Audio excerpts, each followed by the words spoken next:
Hi అండి, అందరికీ నమస్కారం అండి. ఫ్రెండ్స్, ఇప్పుడే అందిన వార్త. రాష్ట్రమంతా షాక్, కోర్టు సంచలన తీర్పు. దీనికి సంబంధించిన వివరాలైతే మన వీడియోలో తెలుసుకుందామండి. ఏం జరిగింది ఏంటి అనేది వీడియో మాత్రం పూర్తి వరకు చూడండి ఫ్రెండ్స్. అప్పుడు మనకి పూర్తి సమాచారం అయితే తెలుస్తుంది. లేట్ చేయకుండా వివరాలకు వెళ్ళిపోదాము. పరస్పర అంగీకారంతో సహజీవనం చేసిన తర్వాత పురుషుడు వివాహానికి అంగీకరించలేదనే కారణంతో దానిని అత్యాచారంగా పరిగణించలేమని ఉత్తరాఖండ్ హైకోర్టు సంచలన తీర్పునిచ్చింది. ఇద్దరు మేజర్లు ఇష్టపూర్వకంగా సంబంధంలో ఉన్నప్పుడు పెళ్లి చేసుకోలేదన్న ఏకైక కారణంతో అది నేరం కిందకు రాదని కోర్టు స్పష్టం చేసింది.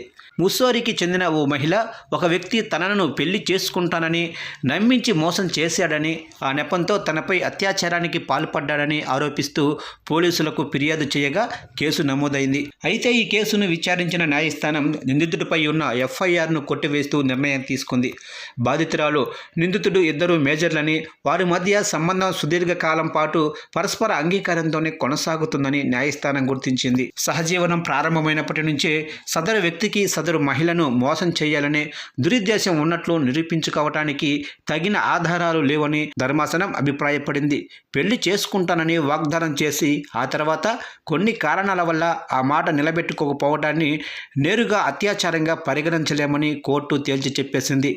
అదేవిధంగా చాలా కాలం పాటు సహజీవనంలో ఉన్నప్పుడు శారీరక సంబంధం అనేది కేవలం పెళ్లి వాగ్దానం మీద మాత్రమే ఆధారపడి ఉంటుందని భావించలేమని ధర్మాసనం కామెంట్ చేసింది. అది ఇద్దరి ఇష్టపూర్వక నిర్ణయం కూడా అయ్యే అవకాశం ఉంటుందని అభిప్రాయపడింది. కాగా బాధితురాలు తన ఫిర్యాదులో నిందితుడు మొదటి నుంచి తనను వధించాలనే ఉద్దేశంతో ఉన్నాడనే విషయాన్ని బలంగా నిరూపించుకోలేకపోయింది.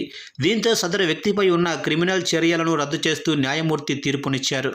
చట్టం దుర్వినియోగం కాకుండా ఉండేందుకు ఇలాంటి అంశాల్లో స్పష్టత అవసరమని ఉత్తరాఖండ్ హైకోర్టు స్పష్టం చేసింది.